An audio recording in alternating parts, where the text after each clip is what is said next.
Bande ko balandi ya Congo Live Télévision za rabongo esengo minga rekutana bino na mokolo nyonso po tobeta masolo tolobela mboka na biso République démocratique du Congo. Alors j'ai l'honneur et le plaisir de recevoir pour vous un habitué de cette émission, M. Alain Bikayi, bon misana bongo kolanda ye na Congo Live Télévision dongo na ye tokobeta bongo likambo Italie l'élection na États-Unis d'Amérique. Et le Kati Bongo, le président de la République a félicité le président élu des États-Unis d'Amérique, mais aussi il y a eu des réactions un peu de partout. Et nous connus, vous avez comme retombé à l'élection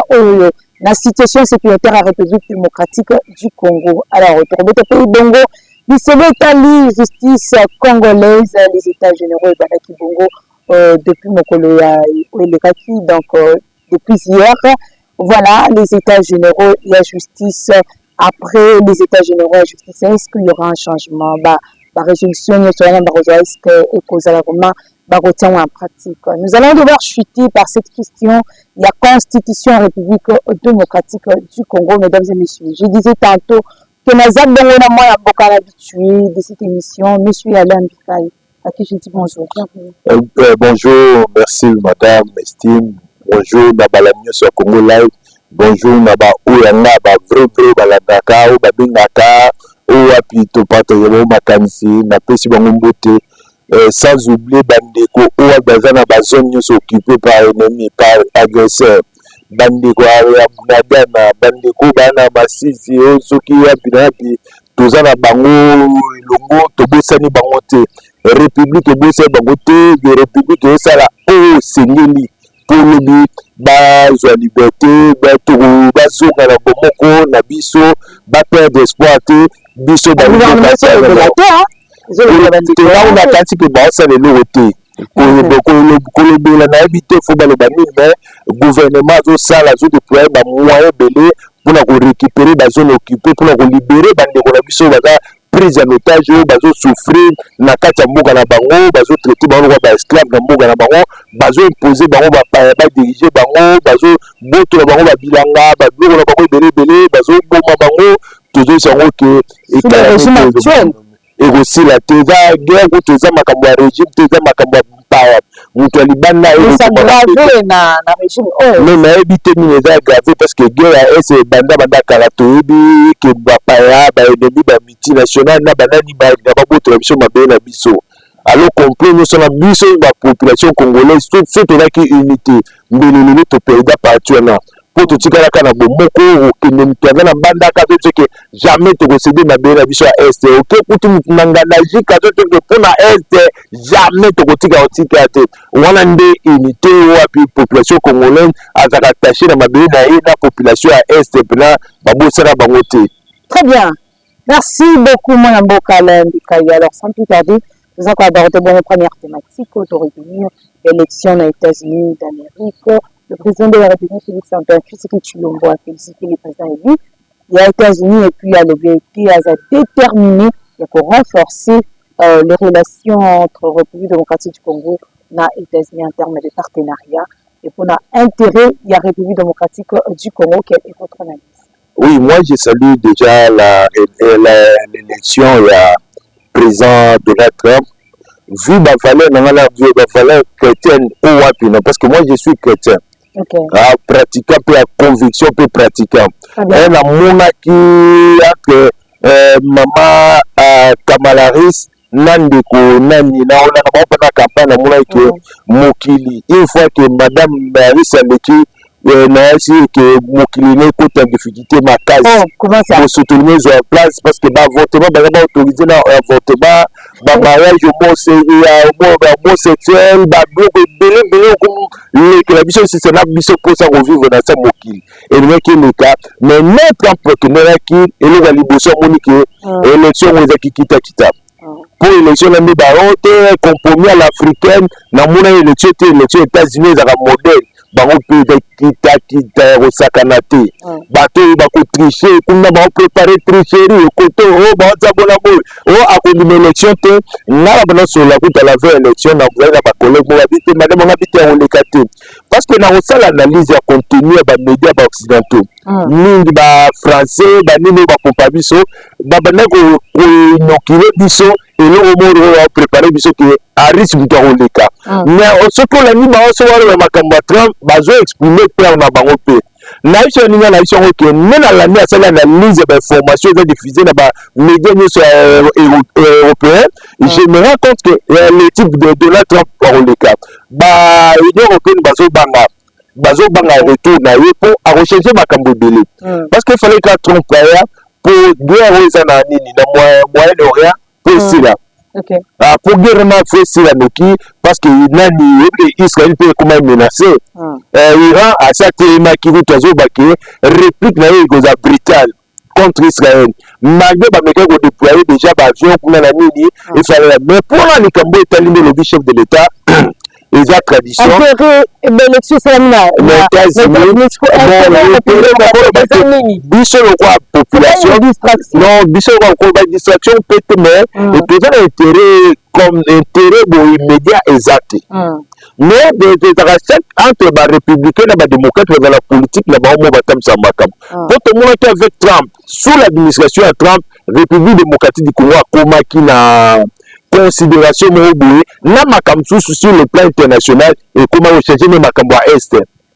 mais de pas na et les ressources ne moni guerre comme sur makasi les gozonga na parce que politique internationale États-Unis a déjà bien défini c'est pas l'individu présent qui vient acheter ils ont déjà là à quoi bouger bah moi makambo éthique à la raison bongo venir dire que n'ende travailler Congo de bonabo non la guerre ya Congo précis c'est nous et pour le mboka biso se développer c'est nous mo pa ko développer mboka na biso te soki lelo mama ba nommé ba biki ba commission ministre de la communication bon c'est ba kamoko moyiba est-ce que l'américain président américain c'est ko moyiba te alors il faut prendre les choses au sérieux si ceux qui sont congolais te dit que défendre mboka na biso ceux qui sont congolais nous prenons pas les choses au sérieux et ça nous devons soutenir mboka na biso nous devons prendre des choses au sérieux pour makambo ke liboso mais dire que non Trump aye Congo go devait non makambo liboso absolument de monter politique nationale du par rapport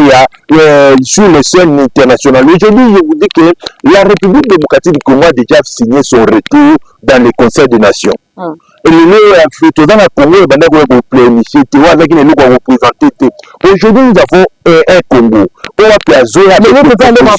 pour le makambo bila ko présenter mais alors quoi les babiso qui ont la dernière intervention à chef de l'État na nini ya Assemblée générale ya Nations Unies oka qui peut être déclaré ba tout le monde c'est que siège permanent moko na conseil de sécurité mais chef de l'État a sengini ba ya le biso pe ba République démocratique Congo toza pe ba candidat prêt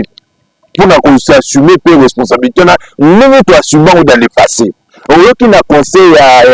droit de l'homme il y a que la République démocratique Congo est membre permanent mais nous va voter à comme siéger c'est dire que nous ne sommes pas comme nous sommes de on a besoin là il y a locomotive de développement et Afrique nous toi Congo est discuté il y a avec qui la bovandi na quoi la bilo ça fait mon vie que biso bona bono biso lui toi rôle nous la jouer dans les conseils des nations Congo saison avec vision éclairée diplomatie agissante du chef de l'État Congo comme on zone de la place dans haut et avec qui dans gérer Afrique on a encore côté mais ça makam mais et nous va liboso na zo et nous on a senga Trump ou Harris et zaka wana ba yelo ba liboso ba to ba surtout la opposant ba bozo que na distraction pas comment le président non même opposant non la qui m'a fait na convention ba démocrate vous m'avez fait la qui n'a participé à la convention démocrate pour moi ba image ba tanda ce pays mais ce qu'on va se faire maintenant c'est les points l'opposant pour le battre non on n'a pas beaucoup de l'opposant quand tu vois mon frère qui Denis Sesanga parmi les points de la campagne électorale ce qui a les qui président de la République a sa révision constitutionnelle un programme phare pour stabiliser l'institution Bonabo aujourd'hui que le tout là on reprend contre la révision constitutionnelle mais alors qu'il y a mené campagne parmi les communautés de la révision constitutionnelle tout moi je souhaiterais alors que le révision constitutionnelle il y a contre un mot pour une bonne stabilité, ça lui, ça c'est un problème. Non, ça c'est pas la politique. Le dynamisme, il y a politique, il y a une idée, il y a une innovation. Et ça c'est que le même caméra convaincu, mais la caméra, pour attendre ça, si bien on a une caméra, boiseau filmé, il y a une vitesse sur caméra. Pose à contre moi l'habitude on est à caméra parce que l'opposition habite la caméra au monde que toi l'opposition a pété mais l'opposition c'est quoi la Congo. Merci l'opposition c'est quoi. Très bien, merci beaucoup moi Mboka Alain Bikaye nous avons abordé bon deuxième thématique ça les états généraux et la justice. J'espère que vous avez bon au discours et à moi Mboka Constant Mutamba et puis il y a le président de la République. Et est-ce que le lot peut espérer qu'après les états généraux et la justice, il y aura des retombées à l'âge sur la justice congolaise au président de la République. Il y a quelqu'un qui enlève ça d'être malade. Alors, cette fois-ci, justice congolaise revient sous maladie Covid. Oui, surtout la classe, chef de l'État qui a trouvé que la justice congolaise est malade. Il fallait battre. Intellectuel intervenant sur la société wana bakutana bavanda na la société congolaise bakuta bavanda parce que même la justice élève une nation surtout négliger justice que même développement parce que c'est la justice qui développe un pays so bato la justice bato babite boka boda boda ba bibeko nde makambo ça bien na boka respect droit de l'homme de détournement aussi là makambo ebele injustice même sociale aussi là. Alors, lelo bandeko bafali à principe nana robenango eza nini moko à mi-parcours parce qu'en fait il fallait ça 6 ans après. Mais 4 ans et ça me semble 2020 ça me 4 ans bon ça 2027 quelque chose comme ça si je peux oublier basala avant et basali boye et aujourd'hui ça que bazan souci chef de l'état dans souci il y a ko remédier la makambo ya ba mo ils ont détruit justice na biso. Parce que j'ai un problème, les lots. Bateau faut bavanda, va poser problème. Ni même ministre d'État, ministre de la Justice, non, ni bon, la boca constant, Moutamba, malgré que Nana Makamsous, il y a qu'on reprocher. À l'objet, le discours n'a pas posé problème. Avec que Bateau Belé, 7 Congolais sur 10, bah, certifié dans la justice, de salaire. Exactement. Arrestation arbitraire. Arrestation de ça, selon ma procédure, ils ont respecté ce que il faut un problème. Bah, mal payé, bah, condition de travail, bah, magistrat, na, bah, juge, il y a bien tout. Alors, ma camion sur la petite fondateur en face. Comment faire, bah, ce bateau, bah, il y a 7 euros, bah, le banni, pour justice, comme ça, vous fournir. Bah, tu sais, ma cambo, bah, salaire. Si vous avez ma cambo, salaire, bah, poser un mot. Si vous avez le but que tu espères, oui, faut espérer. Parce qu'on est là prié dans la Congolais, pour moi, la Congolais, on va Congolais.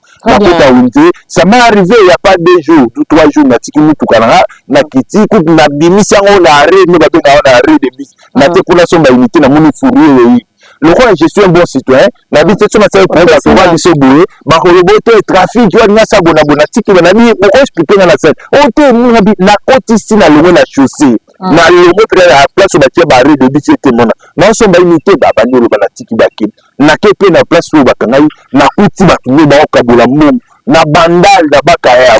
et ce que da OK na martyr façon ba okabula mum wa république et comme comme okuta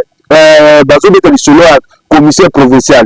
général Kilimbanimba qui est mon qui na tika versement pa na na ba konzimsus bazu biro l'état ba fandi ba kangi si eza kiti mo ba tie basi mo bazana ba do ba wa privé pour la remorquage. Côté là, il y a la police. C'est-à-dire qu'il y a même de la police, qu'on concerne contravention routière, bah, expliquer que faut faire contravention, bah, on va 100 000, bah, on peut sortir mon canal, on va zumbo, on va tirer ma pouche. Côté, bah, la zumbo, on va kaboli. Réalité, qu'est-ce qu'il y a à la base de tout ça? Exact, parce que ça mal payé. Bah, il y a des gens ceux qui ont la justice, il y a un peu qui font dans la pour ba kanga bango ba pourquoi nena pesi bango droit ba kabula mongo ba citoyen wa contexte ya ba congolais ya pas citoyen bango ba tout monde la mukana tongo posa général to posa ministre bo kani bo organiser escroquerie mo go mafia mo go na ba mo pe ba to ba indien et ça ba congolais te ba route ya kato ba zumbu mo na belé imaginer so 20% mo ni to kanezo kindi papa moi c'est na pasi ate misi mutu ka liboso le pongo na ye akiti po fungola porte bakuti bazwi baye bato bakuti batelemi ba memi mutu ka malgré azo fungola porte le pongo de pokota mu ba memi ba nango po ba futa ba pe par pourcentage bato ka bula mbongo na ba poko ba ka bula mbongo makambo bongo est-ce que faut que tu justice en mboka biso parce que ailleurs sur le kid il suffit que tu téléphone na minute au bendika que aux a problème au moins la police il va répondre ah maman de comme nous mais mboka na biso okuta uke poser problème sur ça c'est kufa na ngo mboka c'est kufa na ngo ko ba yango na kokufa te mboka eza na problème na sembe ba comme ça ba réanimer mboka zo ki mboka na mboka singeli 6 ans bakoki ko réanimer mboka et déjà yango zo bakisi yango to sala ba bato bakuta ba mettre arrêt ba tie arrêt pour na otema ko réfléchir comment faire pour la justice na biso zonga mutu so se retrouver justice c'est la pour la bakinyo so za mobola et la riche dans la droit il y a dans la droit la justice parce que vous le maman qui n'a pas cour tribunal na biso kolela ba cour tribunal na biso kolela kuti mutu a raison mais le roi za na mbongo te bakiko bazui raison ba pesi mutu za na mbongo na yebi ke to yaka ba étudier sanga passe bakanga biso to ke za ki a place comme inspection générale la police circo to vandi na baninga na bakanga biso na nzela ko to bete to sa mobu ezalaki biso na lo na simaka eloko ya kina ki étudiant bakangi to kidi mutu boye bapanzi mutu kane côté yese olinga telemi après que tu mutu azuka opération na pesi mbongo o temo lukelanga solution pour la paraprise na opération na telka massa mutu na katabi ye abando la tseke ye mutu apaze paraprise mais c'est l'explication mutu na côté ko apanze le mutu il est ko aya kuti biso déjà na circo mais il y a mutu kana se prendre que bato kwanza mutu kana ba conseil national makam tu vois ça na mona mama ba violé moi na akefunda mutu dossier balukele donc justice so exacté na mboka problème des années alors nous devons soutenir ces travaux ces assises là il y a nani il y a baita généraux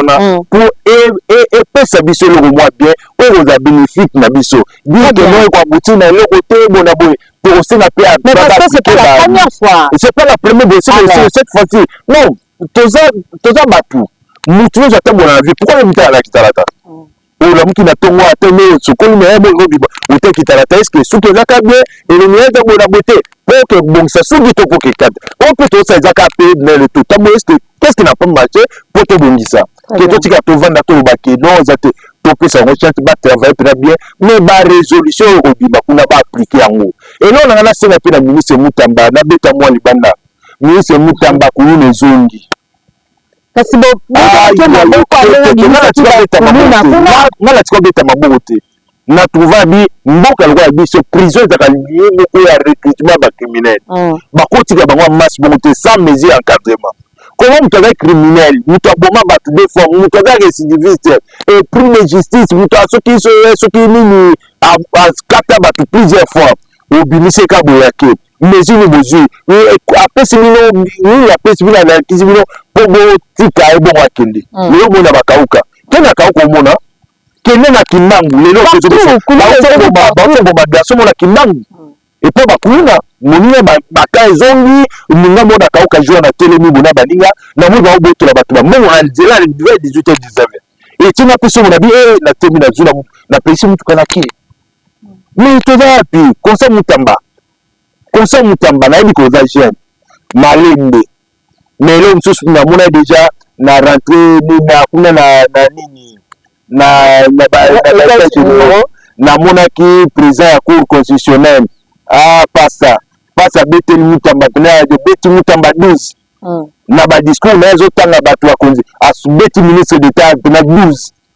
de ce qui veut dire qu'il y a un problème sérieux entre le ministre na ba magistrat. Comme Mutamba le baki il y a un problème moko te na bamba. Mais moi na la na do pasa kamuleta pena BT12 na discours na discours na la atika tanga été ça les yeux atana été ignoré.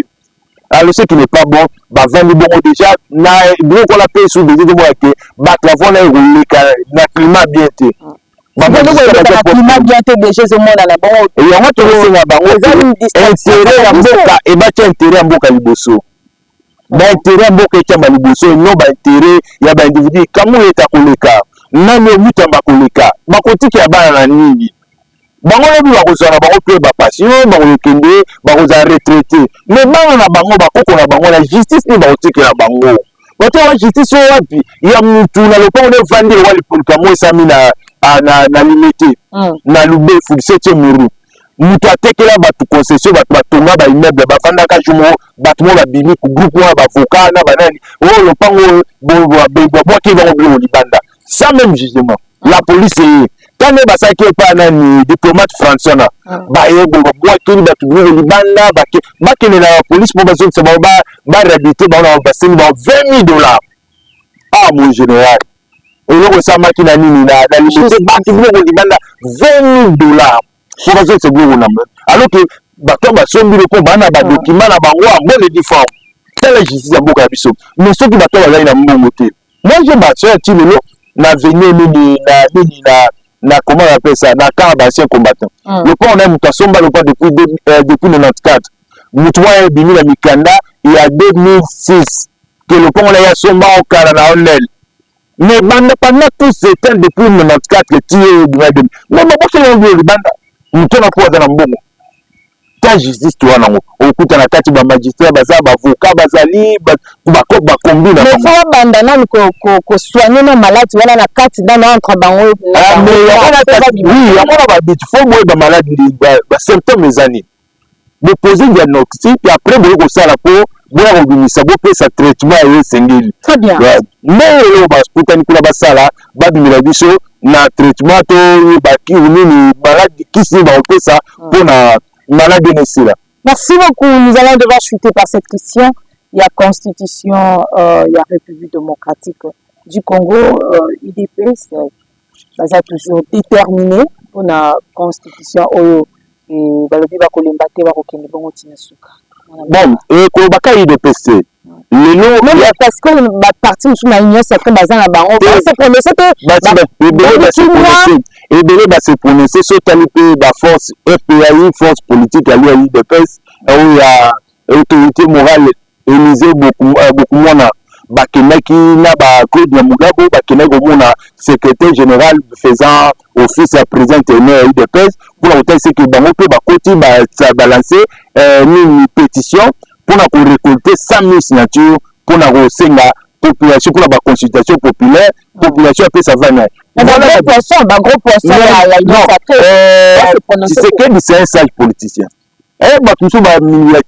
c'est quelque chose là qui ne va dire non et trop te fallait dire mandat si là mais on mona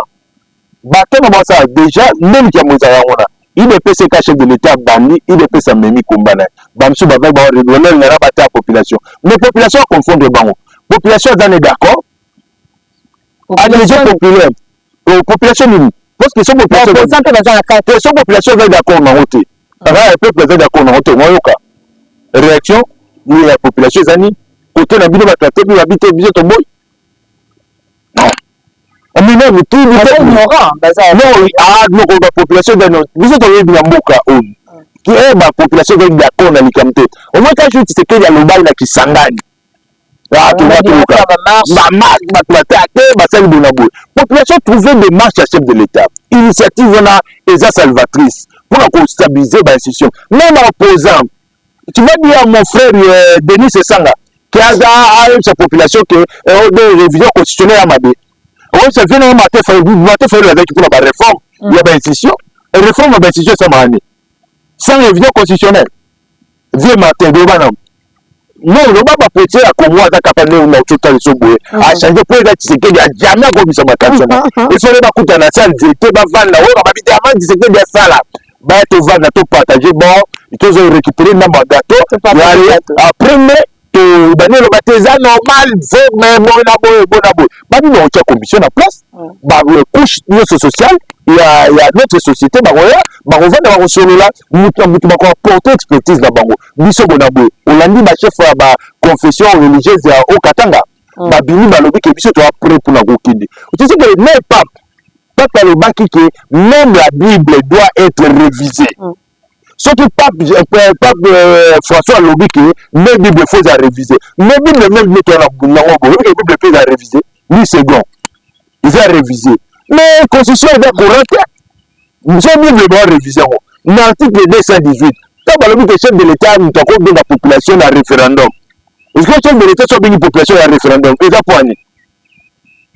C'est lui le garant de bon fonctionnement des institutions. Madame, tu connais que nous avons frôlé Makambo faire Salima. Un chef d'État décrété de siège. Mais comment réviser la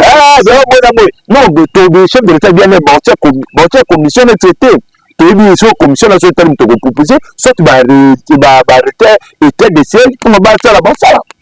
Tu as dit que ça va le lobby. Le référendum est royal. Parce que la population faut départager. La révision constitutionnelle, le lot, Bakbako Kota. Après, ma gros poisson va vendre pas maman. Maman va vendre. Baza na poste minene bana ba avantage minene o wa pe régime ne pesi batikana ba oza na batala soki ezandeni ale poda ya kota na simaba ba ke nous aussi nous avons soutenu après ça biso bonne basenga ki ba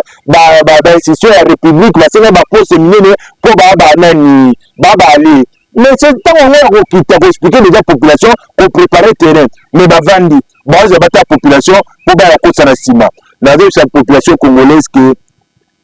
baisser la biso il y a la maboko na biso il y a la maboko ya bapaya te totika ya bapaya sika te to défendre mboka na biso te chef de l'état pazi ni comment on appelle ça maboko kwa kende liboso to soutenir mboka ke liboso très bien te chef de l'état maboko po mboka ekende liboso ça bongo maloba suka na mwana mboka la mbikai to kondo la suka émission mokolo lelo je dis un grand merci à l'équipe technique, merci aussi à vous, chers internautes, pour votre fidélité sur Congo Live Télévision. Autrement, na Bongolo, pour na nouveau numéro, il y a émission à Bino, portez-vous bien.